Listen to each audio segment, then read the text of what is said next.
కర్మ సిద్ధాంతం అంటారు కదా, కర్మ సిద్ధాంతం అంటే ఏమిటి అని అడిగింది మా మనవరాలు. దానికి ఎలా చెప్పాలో తెలియదు. దానికి ఒక ఉదాహరణగా నేను ఇలా చెప్పాను. ఒక వ్యక్తి దూరంగా ఉన్న చెట్టు మీద పండును చూశాడు. అంటే అతని కళ్ళు ఆ పండును చూసే మనసులో ఆశ పుట్టింది. అది కావాలని కళ్ళు ఆ పళ్ళని తెంచలేవు కదా, అందుకని కాళ్ళు వెళ్ళాయి ఆ చెట్టు దగ్గరికి.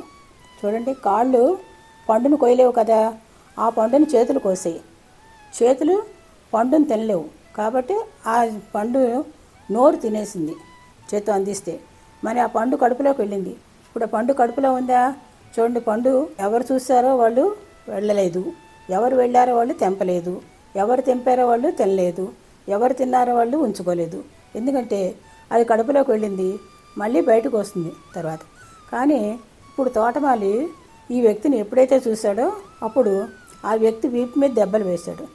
పాపం వీపు తప్పేమీ లేదు, కానీ ఎప్పుడైతే దెబ్బలు వీపు మీద పడ్డాయో అప్పుడు కళ్ళల్లోంచి నీళ్లు కారాయి. కళ్ళల్లోంచి నీళ్ళు ఎందుకు కారాయి అంటే ముందుగా పండు చూసింది కళ్ళు కాబట్టి. దీన్ని పెద్దల కర్మ సిద్ధాంతం అంటారు అని చెప్పాను. అందుకే కళ్ళు చూసిన ప్రతిదాని మీద మనిషి మనసు పడకూడదు, మనసు పడ్డ ప్రతిదీ కావాలని అనుకోకూడదు. చూసి ఆనందించడంలో ఆనందం ఉంది, పొందాలనుకుంటేనే కష్టపడవలసి వస్తుంది. ఇది కర్మ సిద్ధాంతం.